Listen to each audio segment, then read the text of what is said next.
En décembre 2012, une multitude de personnes s'alarmait à l'idée que le monde puisse s'achever dans une catastrophe. Cette peur était alimentée par le célèbre calendrier Maya. Ce système ancien de mesure du temps avait donné lieu à d'innombrables spéculations, mais l'un de ses mystères les plus intrigants restait sans doute le cycle de 819 jours présent dans certaines versions. Personne ne parvenait à en expliquer la présence ou le fonctionnement, jusqu'à ce qu'un groupe de chercheurs de Cambridge ait récemment révélé une hypothèse éclairante. Tout d'abord, comment le calendrier Maya fonctionne-t-il ? La méthode employée par cette civilisation pour décompter les jours repose sur ce que nous appelons aujourd'hui le tour du calendrier. Imaginez 3 mécanismes d'engrenage imbriqués, formant des cycles interdépendants. Le premier correspond à une année solaire de 365 jours, désignée par le terme Hab. Le second cycle se compose de 20 noms, tandis que le troisième est formé par une série de 13 chiffres, aboutissant à un calendrier sacré de 260 jours, appelé Tzolk'in. De manière comparable à notre façon de désigner une date comme le 25 décembre 2025, les Mayas nommaient leurs jours en fonction de l'alignement des 3 cycles.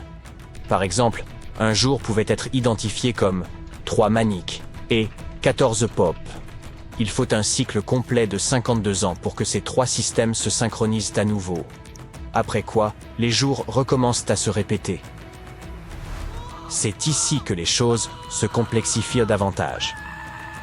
Certains monuments mayas comportent des inscriptions énigmatiques mentionnant un autre cycle, le fameux compte de 819 jours. On en dénombre environ une vingtaine d'exemples, principalement découverts à des endroits tels que Palenque et Yaxchilan, au Mexique.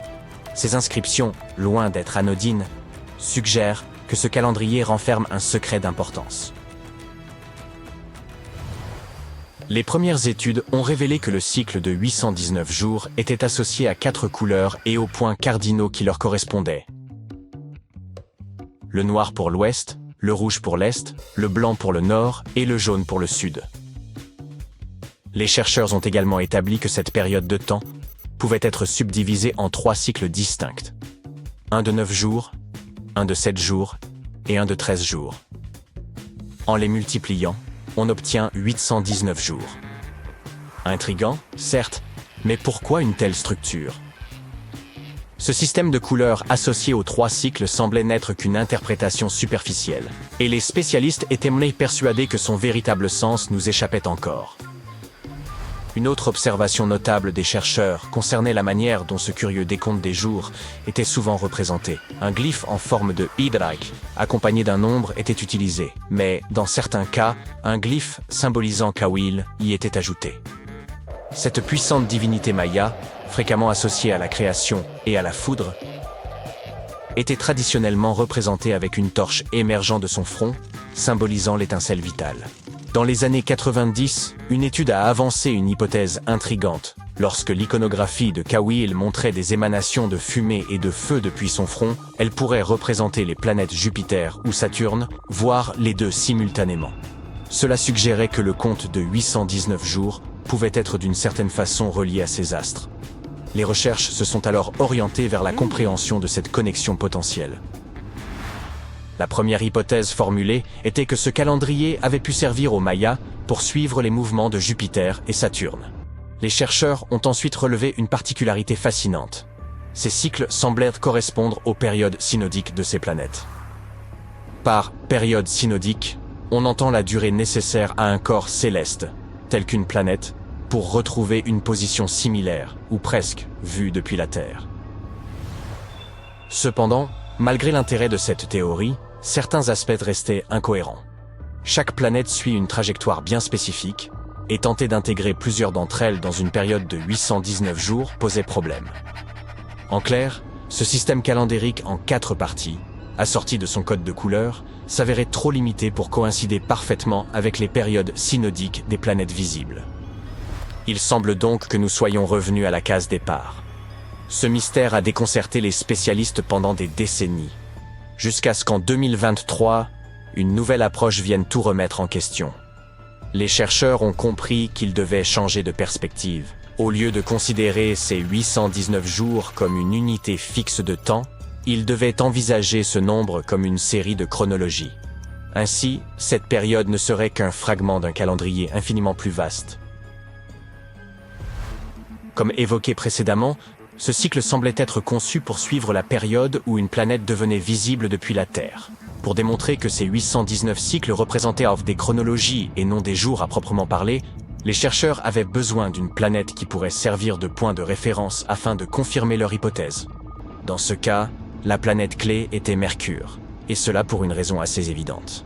La période synodique de Mercure est de 117 jours, ce qui s'intègre parfaitement dans le calcul du calendrier.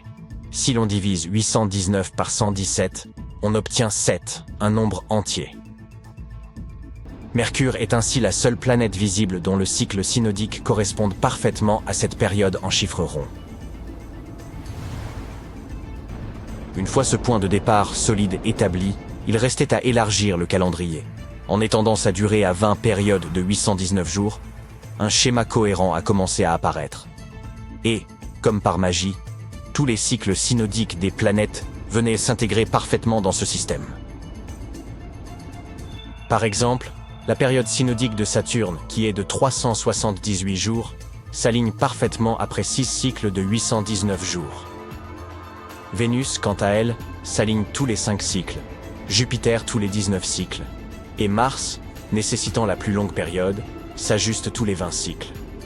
En résumé, il faut environ 45 ans pour que Mars s'aligne avec les périodes synodiques de toutes les planètes visibles. C'est ainsi que les chercheurs ont conclu que cette ancienne civilisation ne faisait pas référence à des jours, mais à des chronologies. Les astronomes mayas avaient conçu ce décompte comme une composante d'un système calendaire plus complexe, comprenant 20 périodes. Cela soulève néanmoins une question. Pourquoi l'étude des périodes synodiques était-elle si cruciale pour les Mayas? Nous ne disposons pas encore de réponses détaillées sur ce calendrier énigmatique. Mais il est certain que les Mayas accordèrent une grande importance à l'influence du cosmos sur leur vie quotidienne. Ils cherchèrent peut-être à comprendre comment les mouvements des planètes visibles s'harmonisaient avec leurs autres systèmes calendaires. Ce système n'est toutefois qu'une facette de l'extraordinaire compréhension astrologique des Mayas. Leur savoir allait bien au-delà de l'utilisation des cycles astrologiques pour l'agriculture. Ils possédaient également des connaissances d'une précision remarquable, comme celle de prédire les éclipses solaires. Les archéologues estiment que le lien entre les Mayas et les étoiles se manifeste dans les vestiges de leur civilisation. Un exemple célèbre se trouve dans la pyramide de Chichén Itzá, située dans la péninsule mexicaine du Yucatan. À la base de son escalier, on peut observer une tête de serpent sculptée dans la pierre. Mais le détail le plus fascinant se produit lors des équinoxes de printemps et d'automne, lorsque le jour et la nuit ont une durée égale. À ces moments précis, le soleil projette des ombres triangulaires sur l'escalier, donnant l'illusion d'un serpent ondulant le long des marches. Un autre exemple de l'intégration de leurs connaissances astronomiques se trouve à Tikal, au Guatemala. Cette pyramide, construite aux alentours de l'an 1 après Jésus-Christ, est considérée comme l'un des premiers complexes astronomiques des Mayas. Grâce à son orientation et son alignement minutieux, elle leur permettait de suivre et de calculer avec une grande précision les solstices et les équinoxes. Les Mayas étaient de chevronnés observateurs du ciel. De même que nous disposons aujourd'hui d'observatoires modernes dotés de dômes, ils avaient leur propre équivalent. C'est ainsi qu'on découvre El Caracol, dont le nom signifiant escargot en espagnol, se réfère à l'escalier en colimaçon situé à l'intérieur de la tour. Érigé aux alentours de l'an 906, cet édifice offrait l'emplacement idéal pour scruter les moindres changements dans le ciel et suivre les mouvements du Soleil, de la Lune, des planètes et des étoiles. Contrairement à nous, avec nos télescopes, nos satellites et nos technologies de pointe, les Mayas s'appuyaient exclusivement sur l'observation à l'œil nu, ce qui rend leurs accomplissements d'autant plus impressionnants. Peux-tu me dire quelle date nous sommes aujourd'hui? Rien de plus simple. Il te suffit de regarder ton smartphone et le tour est joué. Tu connais immédiatement le jour, le mois et l'année. Mais a-t-il toujours été aussi facile de connaître la date? Nos ancêtres avaient-ils même le concept d'une année qui dure 365 jours? Oui et non. Les calendriers mayas, eux, avaient des cycles. C'est proche de ceux que nous appelons une année. Mais le cycle maya était beaucoup plus long, 819 jours. Et c'est là que le mystère commence. 819 jours par rapport à quoi? Quand ce calendrier commence-t-il et quand se termine-t-il? Les scientifiques se posent cette question depuis des décennies. Ils ont découvert et déchiffré le calendrier Maya dans les années 1940. Récemment, 2 scientifiques américains, John Linden et Victoria Bricker, ont proposé une solution. Qu'ont-ils fait de différent de leurs prédécesseurs? Le duo a déchiffré le code en élargissant sa réflexion. Ils ont étendu ce calendrier de 819 jours à 45 ans. C'est 20 fois plus long que le cycle original. Et une certaine logique a commencé à émerger. Il s'agit d'une avancée majeure, car les Mayas mesurèrent le temps d'une manière très complexe. Oublie les chiffres arabes, faciles à lire, dont nous disposons aujourd'hui. Ces peuples anciens utilisaient des glyphes. Il s'agit de minuscules images représentant des caractères, un peu comme les icônes sur ton bureau ou les symboles universels. Lorsque tu vois un petit point surmonté de 3 lignes courbes, tu sais qu'un réseau Wi-Fi est disponible. Le calendrier Maya utilisait des glyphes qui représentaient des animaux ou des phénomènes naturels. Par exemple, il y avait des symboles représentant un jaguar et un aigle. Chaque glyphe marquait un jour. Chaque cycle est répété 4 fois, soit 819 jours x 4. Appelons ces 4 cycles des blocs. Les Mayas coloraient chaque bloc différemment. Les chercheurs pensaient que ces couleurs correspondaient aux 4 points cardinaux. Le rouge correspondait à l'est, le blanc au nord, l'ouest au noir, et, enfin, le jaune indiquait le sud. Puis les années 1980 sont arrivées. Oui, c'est vrai. Ce n'était pas la décennie la moins étrange. Il s'est avéré que ces calculs étaient erronés. Les chercheurs ont alors déterminé que les couleurs étaient associées à la position du soleil dans le ciel. Ainsi, la couleur jaune représentait le point le plus élevé du soleil, autrement dit son zénith, et le blanc représentait son point le plus bas, appelé nadir. Il semble donc que ce calendrier ait montré à quel point les anciens Mayas étaient doués pour l'astronomie. Ceci est particulièrement évident à Chichén Itzá. Cette cité maya de premier ordre est située dans la péninsule du Yucatan, au Mexique. Une impressionnante pyramide à degrés s'y dresse. Elle est dédiée à Quetzalcoatl, la divinité serpent à plumes, et son alignement est parfait. 2 fois par an, il s'y produit quelque chose de merveilleux, lors des équinoxes de mars et de septembre. Ce sont ces moments où le soleil se trouve directement au-dessus de l'équateur. À ces 2 dates, le jour et la nuit durent dans le même temps. Sur le site de la pyramide, la lumière du soleil éclaire d'abord la sculpture de la tête de serpent à la base de la structure. Puis elle gravit les 91 marches. Cela crée l'illusion qu'un serpent arpente la pyramide. Aujourd'hui encore, les gens se rassemblent pour assister à ce spectacle. Celui-ci devait être encore plus impressionnant au moment où les Mayas ont achevé la structure, entre 1050 et 1300 après JC. Et sais-tu ce qu'est une période synodique? Moi non plus, mais les astronomes mayas, eux, le savaient. Une période synodique est le temps qui s'écoule avant qu'un corps stellaire ne fasse un tour complet. Par exemple, il s'agit de la période entre 2 pleines lunes. Depuis la Terre, cette période dure environ 28 jours. Les Mayas observèrent le ciel en permanence. Ils consignaient soigneusement les périodes synodiques de toutes les planètes. De Vénus à Saturne, ces astronomes anciens ont recensé presque tous les corps célestes. Mais quel est le rapport avec leur calendrier? Les calculs des chercheurs américains ont révélé le lien. Prenons l'exemple de la planète la plus proche du Soleil, Mercure. Sa période synodique est de 117 jours. Multiplie ce chiffre par 7 et tu obtiendras quel nombre? 819. Exactement. Une coïncidence? Certainement pas. Car les périodes synodiques des autres planètes correspondent aussi parfaitement à ce nombre magique. Mais cela n'est pas visible à partir d'un seul cycle maya. Les scientifiques ont dû l'étendre plusieurs fois pour découvrir cette configuration. Il y a une raison pour laquelle personne n'a pu déchiffrer le code pendant si longtemps. On ne s'est concentré que sur une seule planète. L'astuce consistait à additionner les calculs mayas pour chacune des planètes. Les chercheurs devaient simplement avoir une vue d'ensemble. Cela nous amène à l'année 2012. Te souviens-tu que certains pensaient que la fin du monde aurait lieu le 21 décembre? Il s'est avéré que ça n'a pas été le cas. Nous sommes aujourd'hui en vie et en bonne santé. Mais qu'est-ce qui a lancé cette fausse rumeur? Le calendrier Maya, Pardi. 6 peuples anciens ont basé leur calendrier sur de longues périodes de toutes les planètes. Cela impliquait beaucoup de mathématiques compliquées et de multiplication. Cette date de 2012 correspondait simplement à la fin de leur cycle. C'est ce qu'on appelle le compte long, et cette période est l'équivalent de notre année grégorienne. Pour les Mayas, 2012 était un peu comme le 31 décembre pour nous. Il s'agissait simplement de la fin d'un cycle dans lequel ils mesuraient le temps. Il n'y a donc pas lieu de paniquer. Les fêtes de fin d'année sont peut-être un peu folles, mais le monde ne s'arrête pas le 1er janvier. Les Mayas ne se contentaient pas d'étirer leur calendrier.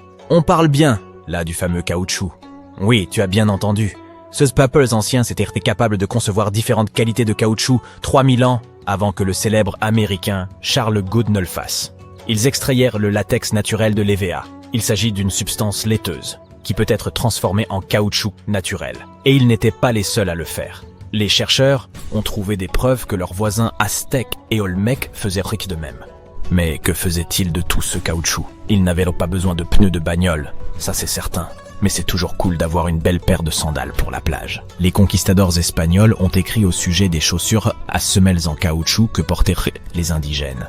Malheureusement, les archéologues n'en ont toujours pas retrouvé. Ce serait pourtant un grand pas pour l'archéologie. Les Mayas jouèrent donc avec le caoutchouc, littéralement.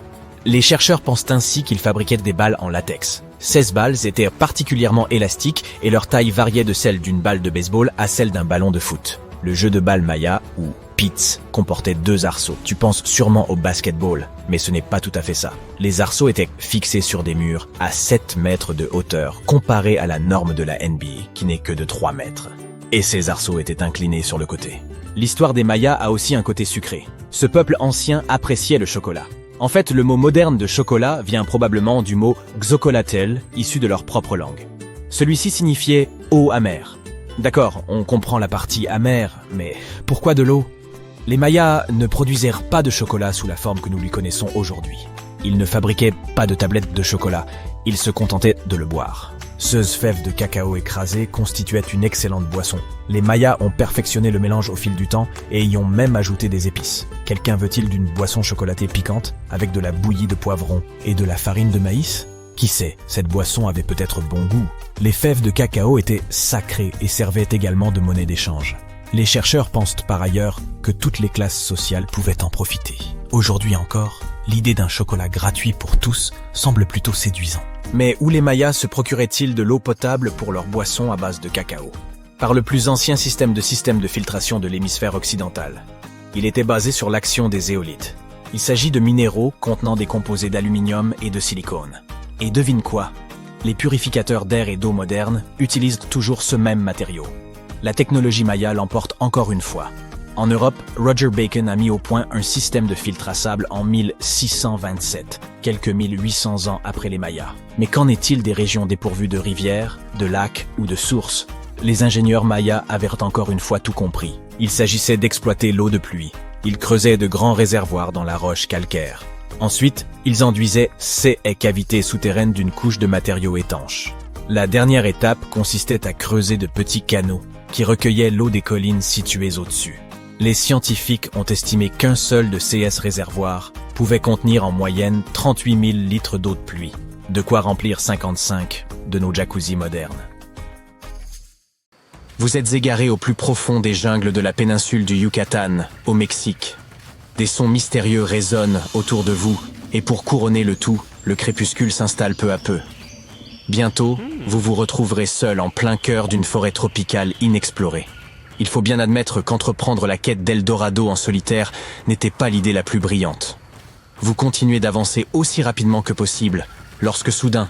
Attendez, que distinguez-vous là-bas? Ça ressemble à d'imposants escaliers de pierre. Tout cela n'a rien de naturel. Alors vous saisissez votre appareil pour le prendre en photo. Peut-être n'avez-vous pas déniché l'or, mais vous avez peut-être mis au jour une découverte inestimable. Félicitations, vous venez de découvrir Okomtun, une cité maya oubliée depuis des siècles. Dissimulée à une 60aine de kilomètres au cœur de la jungle, son nom se traduit littéralement par « colonne de pierre ». La pierre devait être prisée à l'époque, car ces bâtisseurs l'ont abondamment employée pour ériger leurs pyramides, leurs habitations et même leurs terrains de jeux de balles. Si vous pensiez que les Européens détenaient l'exclusivité du ballon rond, détrompez-vous. Les Mayas étaient de fervents amateurs de ces jeux, qu'ils pratiquaient pour le plaisir et la compétition. Okomtun s'inscrit dans une série d'autres cités mayas autrefois perdues, qui sont désormais redécouvertes grâce aux avancées technologiques actuelles. Nous aborderons les autres dans un moment. La caractéristique la plus étonnante de celle-ci est sans doute son emplacement au milieu de zones marécageuses, ce qui explique pourquoi elle fut construite sur un terrain surélevé. Cette ville, d'une envergure monumentale, s'étendait sur plus de 50 hectares, soit l'équivalent de 90 terrains de football juxtaposés. Les chercheurs ont mis au jour des indices révélant qu'Okomtun comptait des pyramides pouvant atteindre 15 mètres de hauteur et qu'elle fut probablement un centre social majeur entre 250 et 1000 après Jésus-Christ. Il s'agit assurément d'un bouleversement majeur, Toutefois, l'exploration des cités mayas disparues remonte déjà au XIXe siècle. Les technologies modernes, telles que l'imagerie LIDAR, permettent aujourd'hui aux archéologues de scruter les forêts denses sans être entravés par la végétation. Cela signifie qu'il n'est plus nécessaire de s'aventurer dans la jungle tropicale au risque de se perdre, comme vous l'avez fait au début de cette vidéo. Le LIDAR fonctionne un peu comme une radiographie. Il projette des faisceaux laser qui détectent les traces de ruines ou de constructions anciennes. D'après Sarah Parcak, une archéologue spécialisée en télédétection spatiale, les images satellitaires ont joué un rôle crucial dans la découverte d'anciennes villes en Amérique du Sud, en Égypte et ailleurs. Elle consacre d'ailleurs la majeure partie de ses journées à analyser minutieusement ces images pour repérer d'éventuelles traces de cités anciennes. Selon elle, les ruines sont souvent enfouies sous la végétation, la terre ou le sable, rendant leur identification particulièrement complexe. Cependant, grâce à ces outils remarquables, les chercheurs ont également découvert d'anciennes chaussées mayas qui parcouraient les anciens territoires de cette civilisation.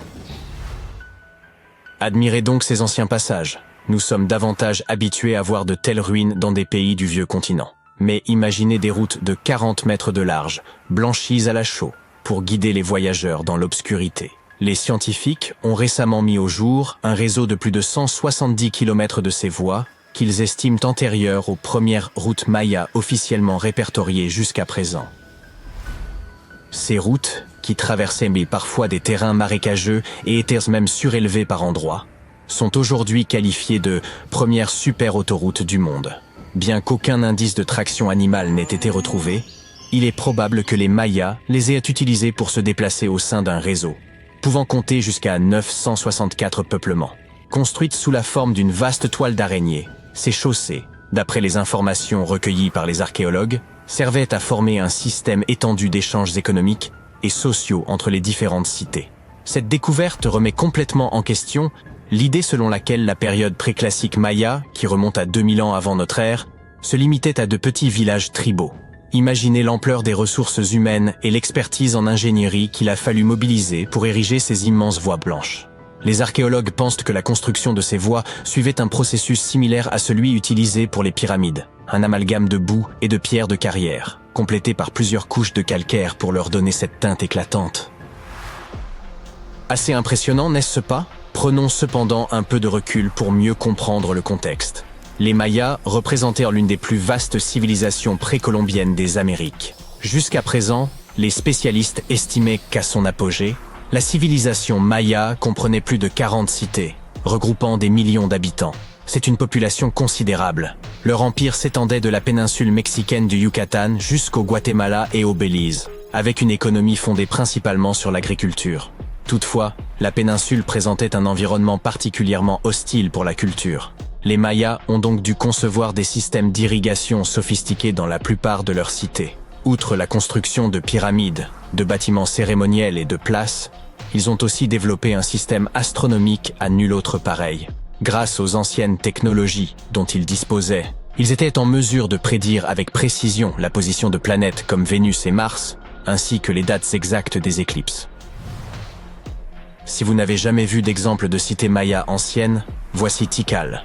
Située au cœur de la jungle guatémaltèque, Tikal est réputée pour avoir été la capitale d'un ancien État maya conquérant. À son apogée, cette ville était aussi influente que des métropoles comme Londres ou New York le sont aujourd'hui. Elle est composée d'un ensemble de monuments complexes, dont l'Acropole Nord, l'un des plus anciens de Tikal. Façonnée exclusivement par des mains humaines vers 350 avant notre ère, elle servait de sépulture aux rois et aux dignitaires. Les monuments, pouvant atteindre jusqu'à 60 mètres de hauteur, étaient autrefois ornés d'une splendide peinture rouge, une couleur chère aux Mayas. Mais de nos jours, il ne reste que la pierre calcaire exposée. Chichén Itzá, quant à elle, abrite l'une des pyramides les mieux conservées au monde. Située dans l'état du Yucatan, cette ville maya remonte à plus de 1500 ans. À son apogée, elle comptait environ 35 000 habitants et s'étendait sur une superficie de 10 km². Le site est dominé par El Castillo, un majestueux temple pyramidal de 24 mètres de haut. Ce qui le distingue particulièrement, ce sont les 91 marches de chacune de ses 4 faces qui, en y ajoutant la plateforme supérieure, totalisent 365 marches, correspondant au nombre de jours de l'année solaire. Il est évident que c'était une civilisation de grande ampleur, n'est-ce pas? C'est d'ailleurs pour cette raison que le mystère de son déclin reste si difficile à élucider. Les indices relatant l'effondrement de cet empire autrefois puissant sont rares. Quelle en aurait été la cause? Une sécheresse dévastatrice peut-être? Des recherches menées en 2017 ont apporté quelques éléments nouveaux susceptibles d'éclaircir ce mystère. À partir des données recueillies sur le site de Ceibal, au sud-ouest de Tikal, les chercheurs ont examiné les résultats des analyses de radiocarbone, ainsi que les découvertes issues des fouilles archéologiques et des céramiques, pour obtenir de nouvelles informations sur le déclin inattendu de cette grande civilisation.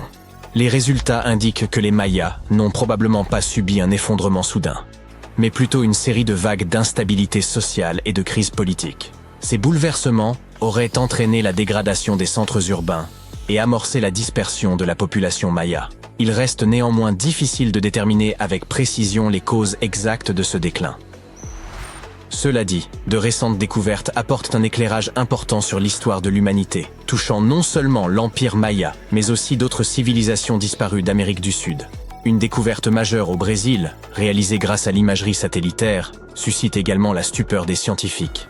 Des images prises à proximité du rio Xingu, dans la région amazonienne, suggèrent que des villes peuplées de millions de personnes auraient pu exister au cœur de la jungle, bien avant l'émergence de notre civilisation moderne. Si cela ne vous surprend pas, difficile de dire ce qui le ferait. Des images satellites ont également révélé un réseau de tranchées datant de 200 à 1200 après Jésus-Christ, au sein de la forêt bolivienne. Ces traces suggèrent la présence de communautés pouvant abriter environ 60 000 personnes au cœur de la jungle. Lorsque des chercheurs de l'Université de Floride se sont rendus sur le terrain pour vérifier les données satellitaires, ils ont eu la surprise de découvrir plusieurs monticules, accompagnés de fossés et de géoglyphes.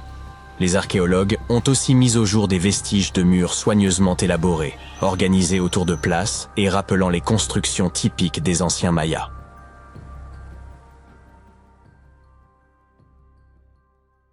Il s'est passé beaucoup de choses au cours du premier millénaire de l'ère chrétienne. Bien sûr, nous parlons de 1000 ans d'histoire humaine. Si tu te souviens de tes cours d'histoire, tu sauras qu'il s'agit de l'époque de l'ascension et de la chute de l'Empire romain. C'est aussi l'époque où nous sommes entrés dans le sombre Moyen-Âge. Et certains disent que c'est la période d'apogée de la civilisation maya en Mésoamérique. Mais grâce au progrès technologique, nous pouvons aujourd'hui regarder l'histoire d'une manière bien différente. Tu vois, les archéologues ont trouvé des preuves réelles que la civilisation maya pourrait avoir commencé bien plus tôt, et que depuis son origine, cette civilisation était loin d'être simple. Pour en savoir plus, tu devras plonger dans les forêts tropicales du Guatemala. Prêt pour la balade?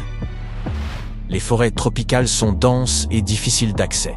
Si tu étais archéologue, tu les trouverais également très menaçantes. C'est d'ailleurs l'une des raisons pour lesquelles nous sommes restés si longtemps dans l'ignorance au sujet des Mayas. Mais regarde un peu ça. Tu t'attendrais à voir des ruines de ce genre au Portugal, en Angleterre ou aux États-Unis. Je parle de ces routes de 40 mètres de large, peintes en blanc, pour aider les voyageurs à se déplacer la nuit. À titre indicatif, ces routes faisant environ de la taille d'un terrain de football américain. Enorme. Les scientifiques ont récemment mis au jour un réseau de 160 statistiques de routes similaires, et ils pensent qu'elles détiennent davantage toutes premières ruines mayas répertoriées à ce jour. Ces routes, qui traversaient parfois des terrains marécageux et pouvaient même être surélevées, sont en quelque sorte les premières autoroutes du monde. On ne dispose pas de registres répertoriant les véhicules à traction animale, mais on pense que ce réseau reliait entre elles 964 localités mayas. C'était comme une immense toile d'araignée. Et d'après ce que les archéologues ont trouvé, ce réseau constituait un système d'interactions économiques et sociales. Cela bat complètement en brèche l'idée traditionnelle selon laquelle la période préclassique maya, que l'on situe entre 1000 et 350 avant notre ère, était constituée de petites colonies tribales. Imagine la main-d'œuvre et les capacités d'ingénierie qu'il fallait pour construire des autoroutes comme ça. Les scientifiques y pensent que ces chaussées furent construites à peu près de la même façon que les pyramides. Si ces gigantesques ouvrages architecturaux t'intéressent, ne t'inquiète pas, nous en parlerons dans quelques instants. Les scientifiques pensent que ces routes furent bâties avec un mélange de boue et de pierres de carrière. Et avec plusieurs couches de calcaire aussi, bien sûr. Les chercheurs n'ont pu découvrir tout cela que grâce à une toute nouvelle technologie d'imagerie. Tu sais qu'on a utilisé la technologie du sonar pour cartographier le fond de l'océan? Eh bien, cette technologie est très similaire. Mais au lieu d'utiliser des sons, elle utilise des lasers. Ce système permet aux chercheurs de voir à travers l'épaisse voûte forestière, un peu comme un vision à rayons X. Cela a incontestablement changé la donne. On a commencé à exhumer les cités mayas au milieu du XXe siècle. Depuis, des ruines de villes telles que Tikal, Palenque et Oxmal ont été redécouvertes. Mais revenons quelques instants en arrière pour situer le contexte.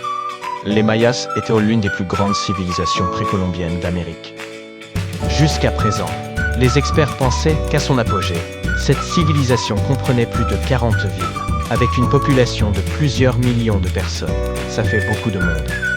Son territoire s'étendait sur la péninsule du Yucatan, au Guatemala et au Belize. Et il survivait principalement grâce à l'agriculture. Mais cette péninsule était un endroit très hostile aux cultures. Les Mayas durent donc mettre au point un système d'irrigation complexe dans leurs villes. Ils construisirent des bâtiments cérémoniels, des pyramides, des places et même des terrains pour jouer au ballon.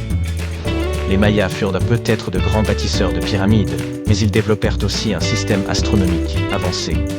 Avec la technologie dont ils disposaient, ils étaient capables de prédire l'emplacement exact de planètes telles que Vénus et Mars, ainsi que les dates exactes des éclipses. Jetons maintenant un coup d'œil à certains de leurs sites. Voici Tikal. Situé au cœur de la jungle guatémaltèque, Tikal aurait été la capitale de l'ancien empire maya. À son apogée, son importance était comparable à celle de villes comme Londres ou New York dans le monde d'aujourd'hui. Il est composé de plusieurs monuments. Au total, le site compte 12 000 bâtiments. L'Acropole Nord est le plus ancien complexe de monuments de Tikal. Construite uniquement de main d'homme vers 350 avant notre ère, elle servait de lieu de repos aux rois et aux chefs. Ces monuments mesurent jusqu'à 60 mètres de haut. À l'époque, les pyramides à degrés étaient peintes d'un beau rouge. Les Mayas adoraient cette couleur. Aujourd'hui, bien sûr, il ne reste que le calcaire. Nous avons dit que l'empire maya s'étendait sur plusieurs pays. Il n'est donc pas surprenant que Chichén Itzá se trouve aujourd'hui à 10 heures de route de Tikal. Il n'y avait pas de querelle entre ces sites. Il s'agissait simplement de centres-villes différents. Un peu comme New York et Los Angeles. On y trouve l'une des pyramides les mieux préservées de la planète. Située dans l'état mexicain du Yucatan, cette cité maya a plus de 1500 ans. À son apogée, elle abritait 35 000 personnes. Le site s'étend sur une superficie de 10 km². Son centre est El Castillo, un énorme temple en escalier d'une hauteur de 25 mètres. Sa caractéristique principale est qu'il comporte 91 marches sur chacun de ses 4 côtés. En comptant la plateforme supérieure, cela fait 365 marches. Le même nombre de jours que dans l'année solaire. Ça donne à réfléchir. Et voici la cité perdue de Palenque. Cette autre cité maya aurait accueilli plus de 6000 personnes à son apogée. Les archéologues ont fait de curieuses découvertes sur ce site. La plus étrange fait immédiatement penser à Indiana Jones et à Tomb Raider. L'un des bâtiments de cette cité serait la dernière demeure de la Reine Rouge de Palenque. C'était la grand-mère du dernier roi maya. En son honneur, un énorme monument fut construit pour conserver son corps après son décès. La découverte de la tombe elle-même fut un événement passionnant. Les archéologues ont trouvé un ancien monument en creusant sur le site en 1994. Ils ont tout d'abord vu une pièce avec une porte cachée. En ouvrant cette porte, ils sont tombés sur un couloir de 2,5 mètres de long. Au bout de ce couloir se trouvait la chambre de la reine. Et à l'intérieur, la momie de la reine elle-même. Ils l'ont trouvée accompagnée de ses perles, de ses coquillages de jade et de ses pierres précieuses. Mais en explorant les vestiges, l'équipe a remarqué quelque chose d'étrange.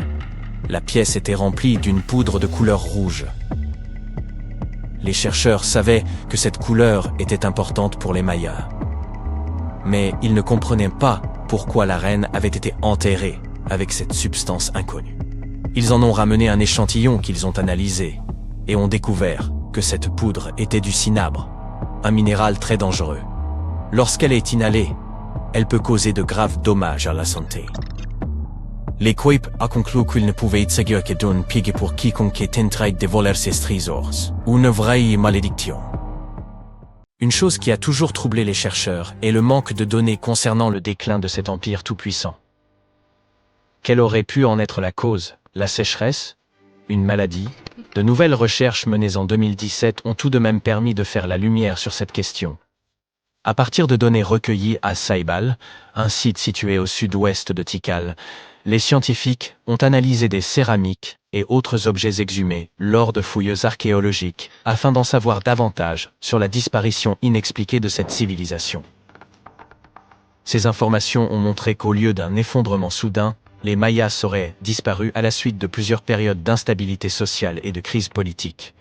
Ces événements auraient détérioré les centres-villes et provoqué la dispersion de la population. Et toi, que penses-tu de tout cela?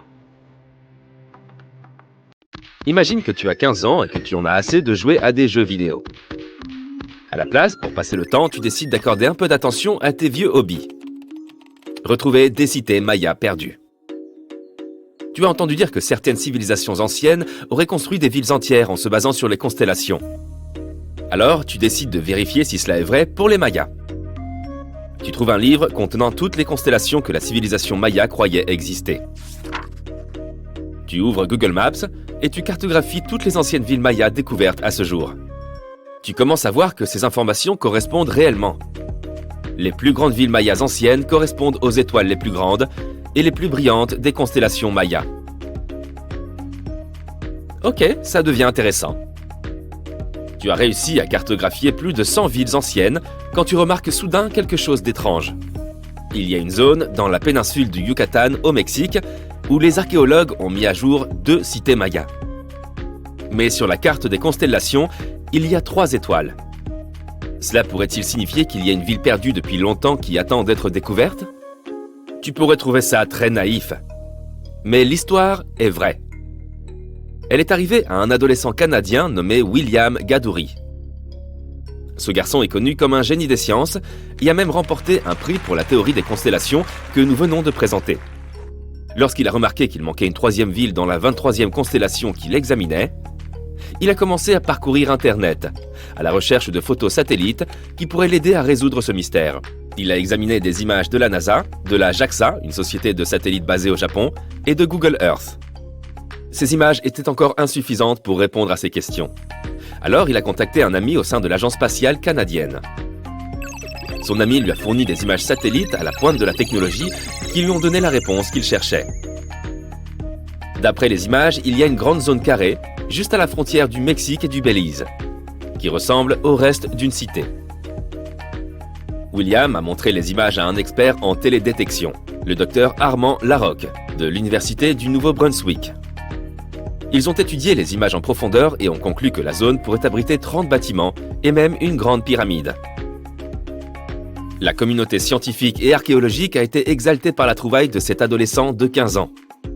Cela pourrait-il être vrai? D'abord, un peu de remise en contexte. Les villes mayas perdues ont commencé à être redécouvertes au milieu du XXe siècle. Depuis, on a trouvé des ruines de villes comme Tikal, Palenque et Uxmal.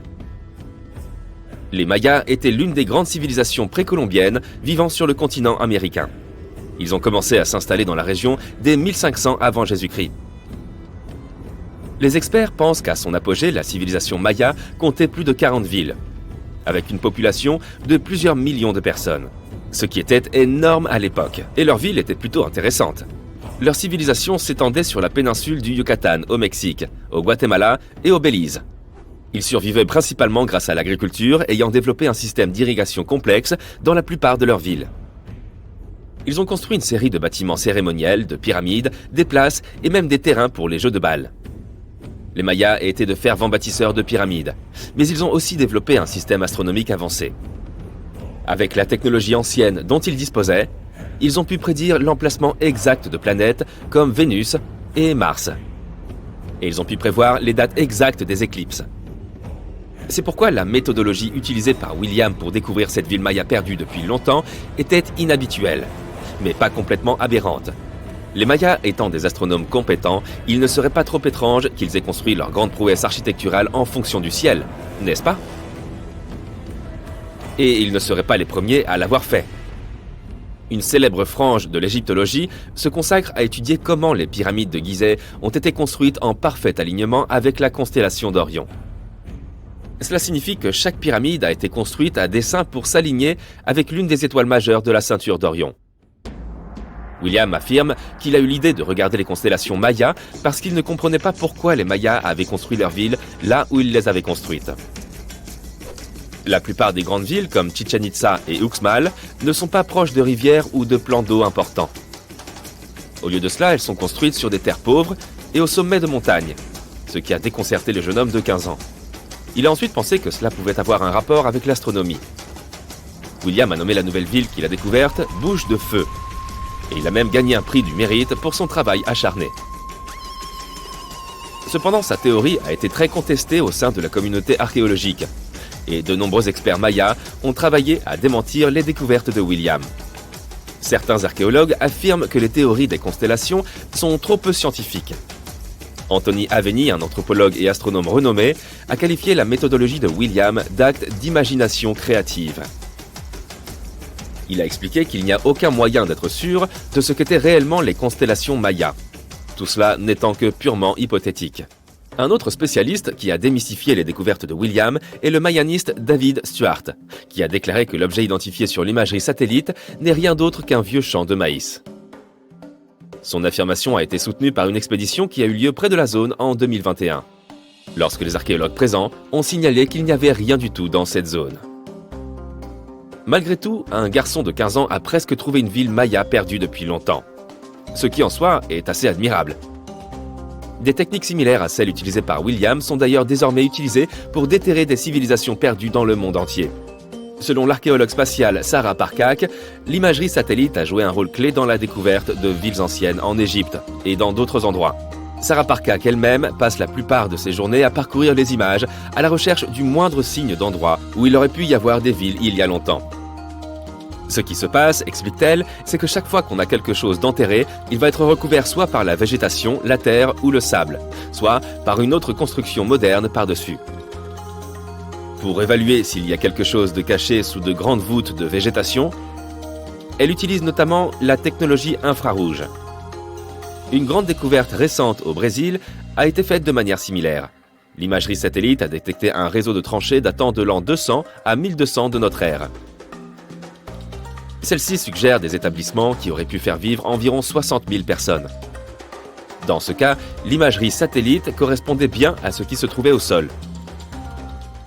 Les chercheurs de l'Université de Floride ont trouvé plusieurs monticules accompagnés de fossés et de géoglyphes.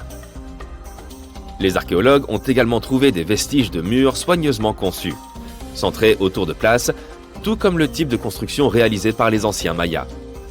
Les progrès de la technologie satellite ont également permis de jeter un nouvel éclairage sur d'anciennes cités mayas découvertes depuis longtemps, comme Tikal. Située au cœur de la jungle guatémaltèque, Tikal aurait été la capitale de l'ancien empire maya. À son apogée, elle était comparable en importance à des villes comme Londres ou New York dans le monde d'aujourd'hui. Elle est composée d'une série de monuments complexes, dont beaucoup sont censés avoir été les lieux de repos des rois et des chefs.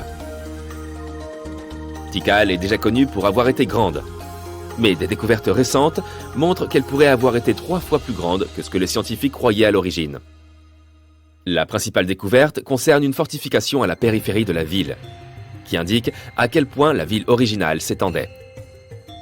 Et de nouvelles découvertes ont encore lieu. En 2017, les chercheurs ont déterré de nouveaux indices concernant les causes potentielles du déclin de la civilisation maya. En utilisant les données d'un site à Ceibal, situé à environ 100 km au sud-ouest de Tikal, les scientifiques ont analysé les données de radiocarbone, de céramique et de fouilles archéologiques pour extraire de nouvelles informations sur la disparition soudaine de cette grande civilisation. Les informations montrent qu'au lieu d'un effondrement soudain, les Mayas ont probablement décliné par vagues d'instabilité sociale et de crise politique. On pense que ces événements ont affaibli les centres-villes des Mayas et ont commencé à provoquer la dispersion de la population. Alors, prêt à endosser ton costume d'aventurier pour aller découvrir des ruines anciennes ? Pouvez-vous prononcer le nom de la capitale aztèque ? J'avoue, c'est assez difficile en français, et bien au-dessus de mes compétences. Bon, très bien. il s'agit de Tenochtitlan. Les villes mayas ont généralement des noms difficiles à prononcer, comme Yaxchilan. Ils doivent donc provenir de la même langue, n'est-ce pas? Eh bien, pas vraiment. Les Aztèques et les Mayas figuraient parmi les peuples mésoaméricains les plus célèbres. Nous parlons de l'actuelle Amérique centrale. Mais ils ne parlaient pas la même langue et n'appartenaient clairement pas à la même civilisation. Les deux peuples ont vécu à des époques différentes. Les Aztèques ont ainsi dominé la région du XIVe au XVIe siècle, ce qui, en Europe, marquait la fin du Moyen Âge. Les Mayas les ont précédés, et les historiens estiment qu'ils ont commencé à bâtir leurs cités-États dès le IIIe siècle, pour atteindre leur apogée dès le Xe siècle. Cela ne signifie pas que les Mayas et les Aztèques n'aient pas eu le moindre contact, mais au moment de ces interactions, les Mayas étaient déjà en déclin. Les Aztèques ont donc davantage commercé avec les descendants des Mayas qu'avec les Mayas eux-mêmes. Les deux civilisations ne vivaient même pas au même endroit. Les Aztèques ont construit leur ville dans le nord de l'actuel Mexique, tandis que les Mayas habitaient au sud, dans la péninsule du Yucatan. Aujourd'hui, cette région fait également partie du Mexique, mais les Mayas occupaient également des parties de l'actuel Guatemala et du Belize. De plus, ils parlaient plusieurs langues. Les Mayas possédaient toute une famille de langues, dont certaines ont survécu jusqu'à nos jours. On estime que 6 millions d'autochtones descendants des Mayas seraient aujourd'hui répartis à travers toute l'Amérique centrale. Au Guatemala, 21 langues mayas sont officiellement reconnues, tandis que plus au nord, au Mexique, le nombre de langues officielles est de 29. Pour les Aztèques, la situation est beaucoup plus simple. Ils ne possédaient qu'une seule langue, le nahuatl. Cette langue compte encore environ 1,5 million de locuteurs natifs, principalement dans le centre du Mexique, ce qui représente plus que toute autre famille de langues indigènes dans la région. Cependant, un locuteur nahuatl ne pourrait pas comprendre un locuteur de langue maya. Les deux langues sont complètement différentes et n'avaient pas le même système d'écriture. Les Mayas étaient plus avancés et utilisèrent des hiéroglyphes, semblables à ceux des anciens Égyptiens. Au lieu de lettres formant des mots, ces anciennes civilisations utilisaient de petites représentations pour figurer un objet ou un concept. Lorsque les Mayas voulaient écrire le mot « jaguar », par exemple, ils tracèrent une petite image de l'animal.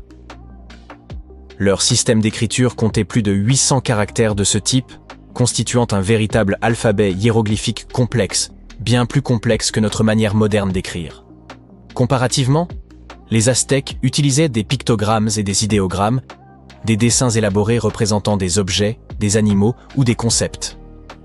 Bien que visuellement impressionnants et nécessitant des peintres hautement qualifiés, ces symboles n'étaient pas aussi systématisés que les hiéroglyphes mayas et servaient davantage de mnémonique que de véritables systèmes d'écriture phonétique.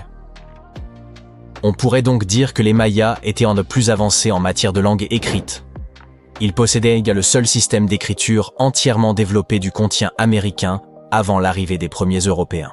Toutefois, sur le plan culturel et économique, les deux sociétés étaient assez similaires. Aucune des deux n'utilisait d'animaux de trait pour l'agriculture et le transport. La clé de voûte de leur agriculture, vous l'aurez deviné, c'était le maïs. Christophe Colomb fut le premier à rapporter cette céréale en Europe en 1493. Les Mayas cultivaient également le tournesol, la vanille et le coton. Les Aztèques produisaient du piment, des haricots et des courges.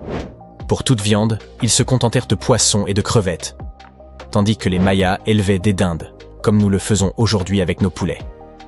La société aztèque était composée de nobles et de roturiers, tous dirigés par un empereur.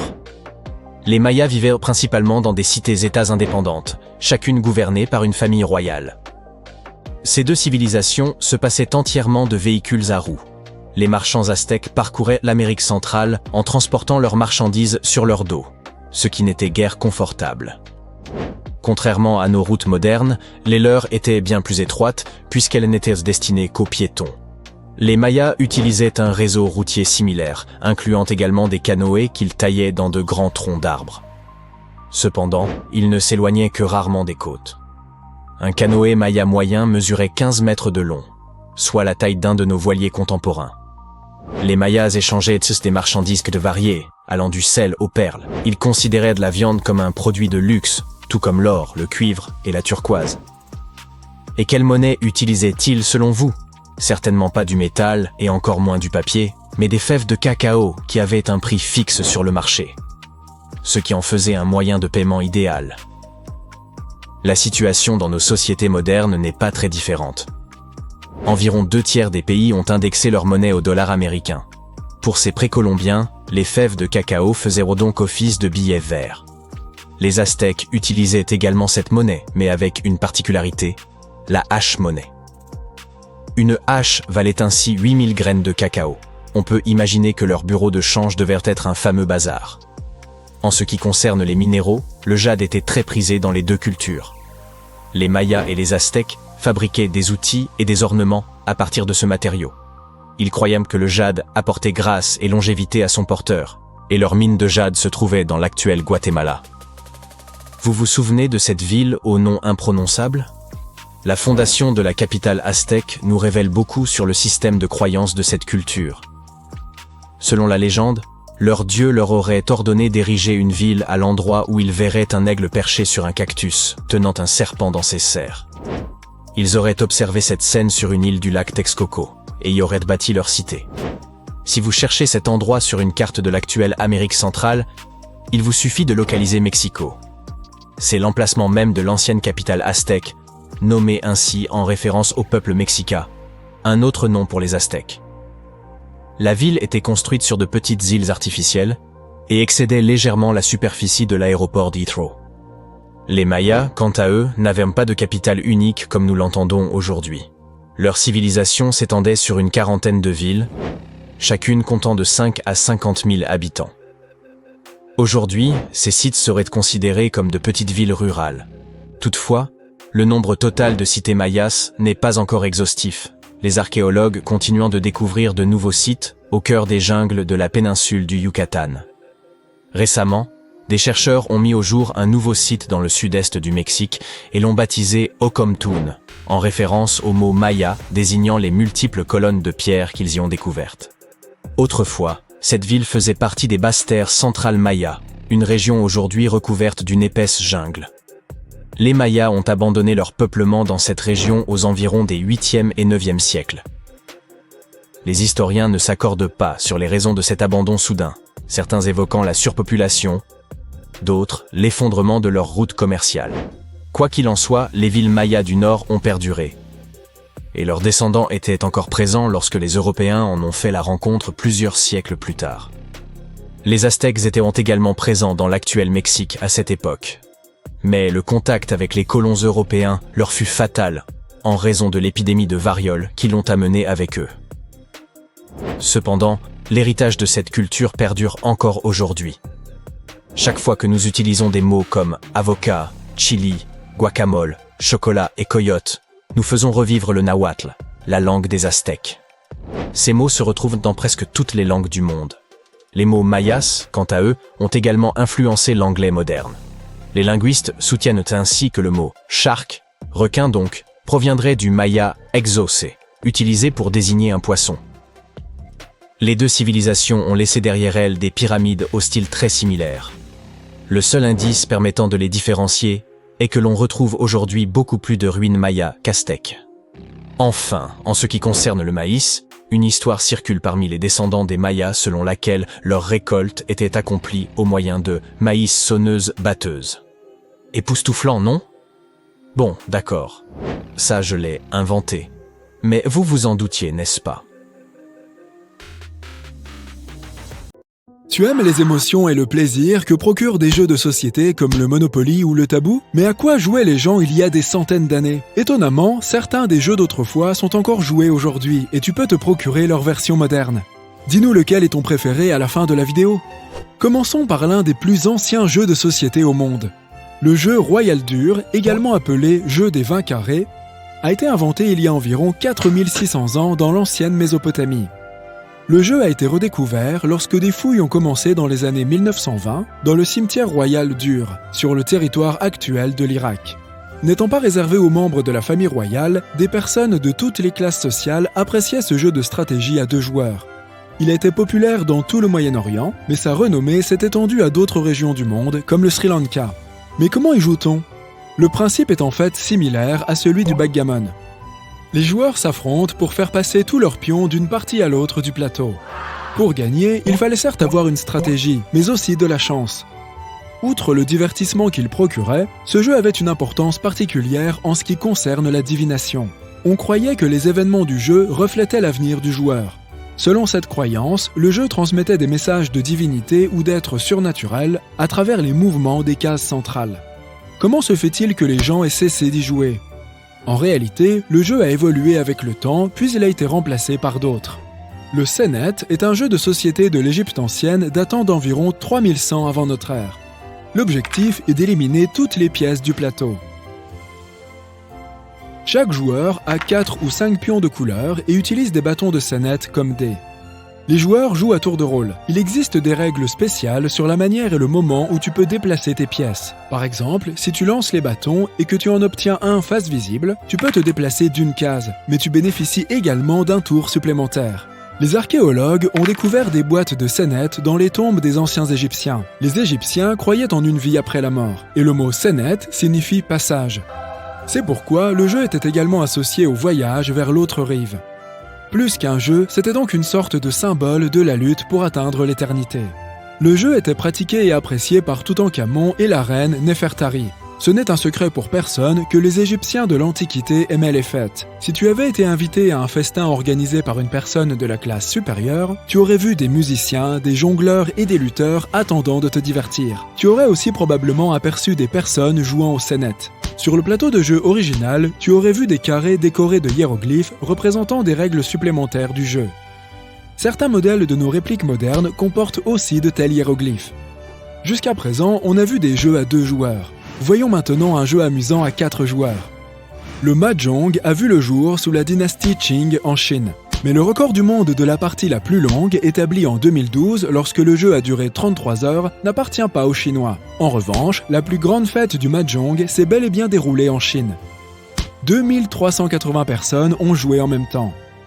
Le but de ce jeu est de former des combinaisons de tuiles pour obtenir des points. Le joueur ayant obtenu le plus grand nombre de points sera le vainqueur. Il doit former un mahjong. Les tuiles sont traditionnellement décorées de caractères chinois, de branches de bambou et de points. Il existe aussi des tuiles spéciales qui arborent des symboles tels que des dragons et des fleurs et qui ont des fonctions différentes. Le mahjong ressemble au jeu de cartes appelé Rumi. Il est devenu populaire dans les pays occidentaux au XIXe siècle.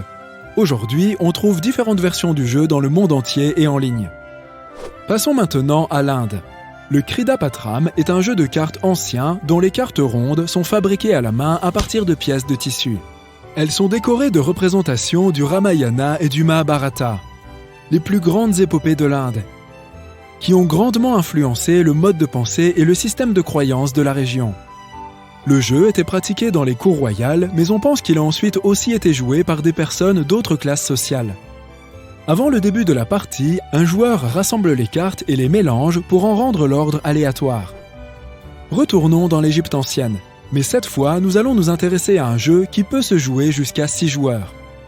Le Mehen tire son nom d'une divinité serpentine. Il a été pratiqué entre 3100 et 2300 avant notre ère. Il s'agit d'un jeu de société en forme de serpent enroulé dont le corps est divisé en petites zones rectangulaires. Donc oui, c'est un jeu du serpent, mais pas tout à fait le même que celui de Nokia. Les égyptologues affirment que ce jeu est une sorte de mystère, car ses règles et son système de points restent inexpliqués. Ce qu'ils savent, c'est que le jeu se jouait avec des jetons sphériques. Les joueurs partaient de la queue du serpent et se dirigeaient vers la tête qui se trouvait au milieu. Ils devaient faire la course pour atteindre le centre. Des pièces de jeu supplémentaires en forme de lion ajoutaient un peu de piment à la compétition. Les joueurs devaient manœuvrer stratégiquement leurs pions pour former des configurations spéciales appelées blocus. En cours de jeu, les joueurs avaient la possibilité d'accélérer le processus par des glissades et des sauts. Ce jeu a des similitudes avec le Senet dont on a déjà parlé. Là aussi, les joueurs avaient des bâtons à lancer sur la table. Mais au lieu d'avoir 2 couleurs, ils avaient un côté plat et un côté arrondi. Ladus Latrun Coolorum, alias Latrones, est un jeu de société à 2 joueurs de l'Empire romain. Le principe du jeu, qui se jouait sur des grilles, était de tester les prouesses militaires des joueurs. Les règles précises restent un mystère, bien que de nombreux chercheurs aient travaillé sur des reconstitutions de Latrones. Parmi les multiples interprétations des règles, une explication est largement acceptée. Elle suggère que les joueurs déplaçaient leurs pièces dans toutes les directions afin d'entourer et d'isoler les pièces de l'adversaire avec les leurs. Les jetons capturés étaient ensuite éloignés du plateau. Ce jeu ressemble aux échecs ou aux dames en termes de règles, mais il s'agit davantage de tactique militaire. Heureusement, le célèbre poète romain Ovide a mentionné ce jeu dans ses poèmes, et on a pu en apprendre certaines règles grâce à ses poèmes. Ovide était peut-être un amateur de soirées-jeux. Un autre jeu de stratégie de l'Empire romain est le jeu du moulin. Ce jeu de société longtemps oublié a été redécouvert en 2018 lors de fouilles.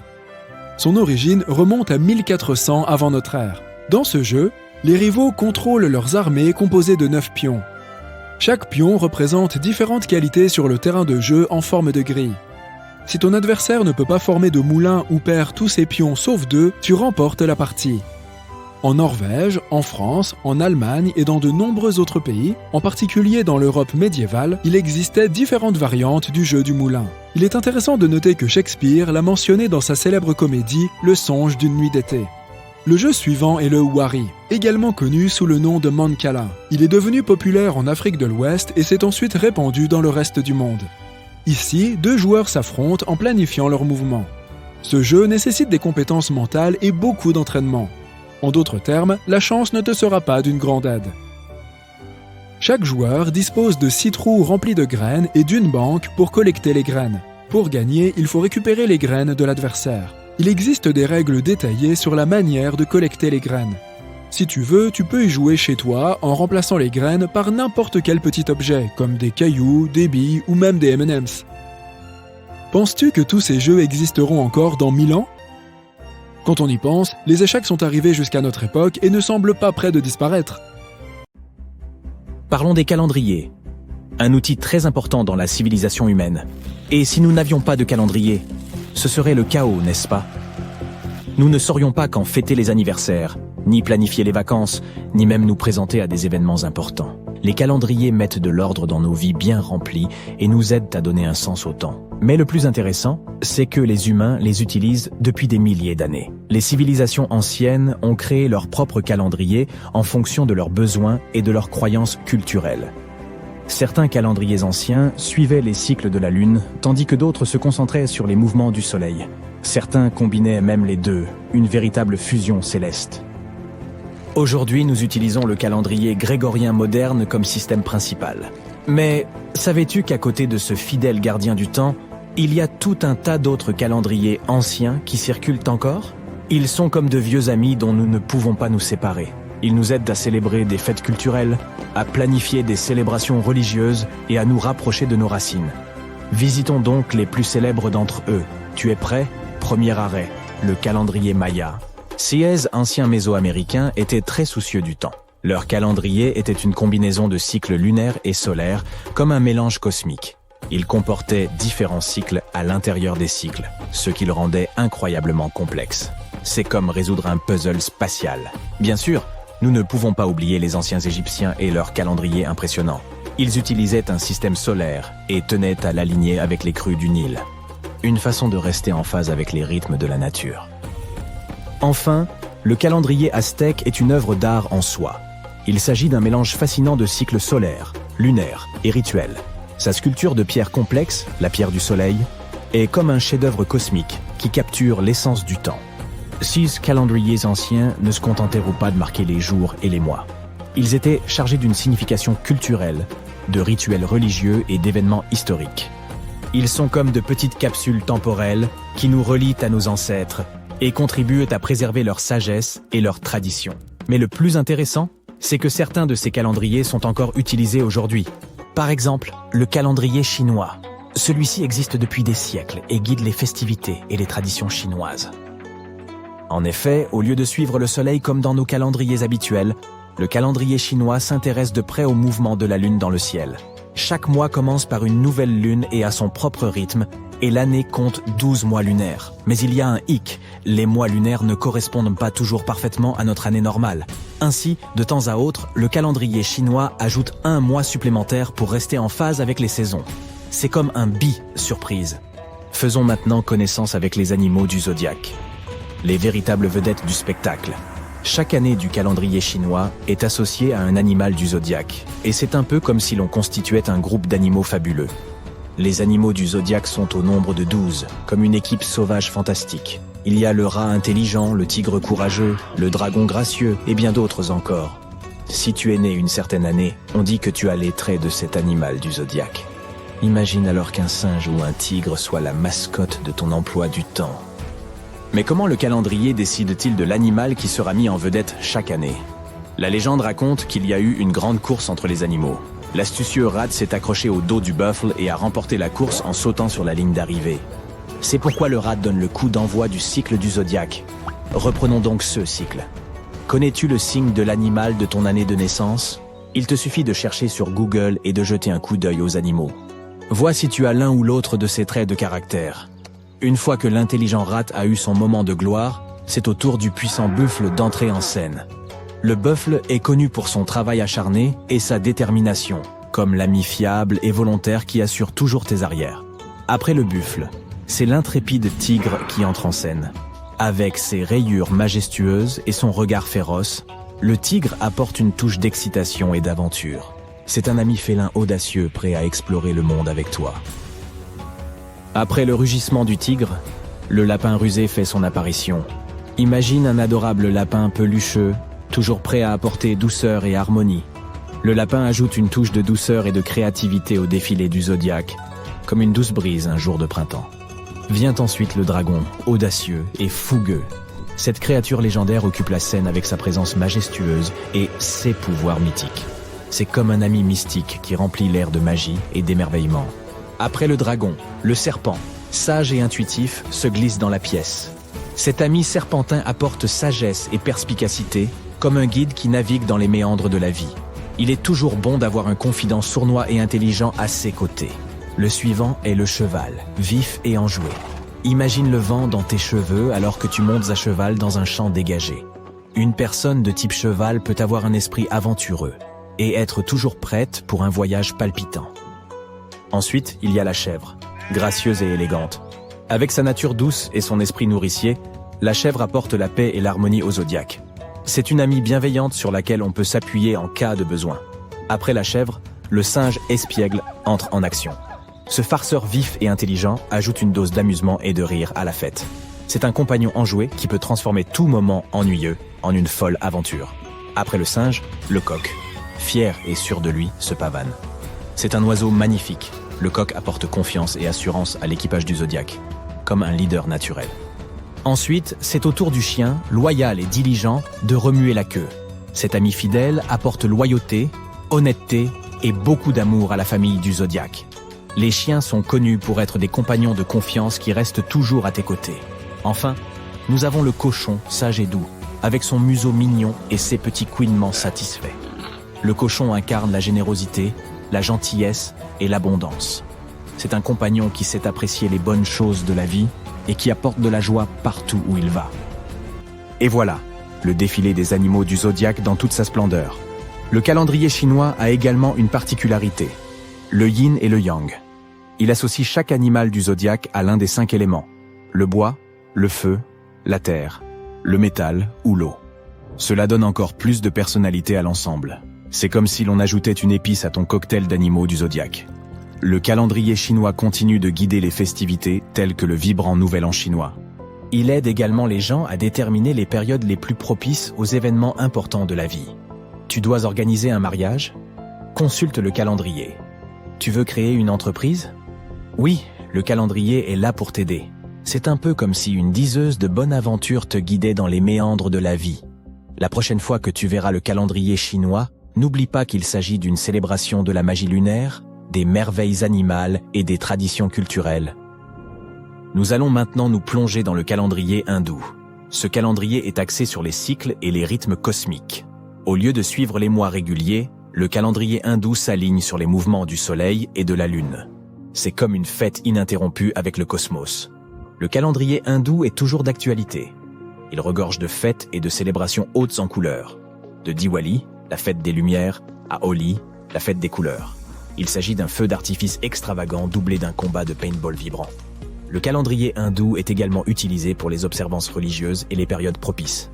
Il permet de déterminer le meilleur moment pour les mariages, les pendaisons de crémaillère et d'autres événements importants de la vie. Le calendrier hindou ne se limite pas aux 365 jours habituels. Il tient compte des mois lunaires, des mois solaires et même des années bissextiles. Ainsi, la prochaine fois que tu jetteras un coup d'œil sur un calendrier, n'oublie pas qu'il ne s'agit pas seulement d'un ensemble de dates et de chiffres. C'est un outil remarquable qui nous relie à notre passé et nous guide vers l'avenir.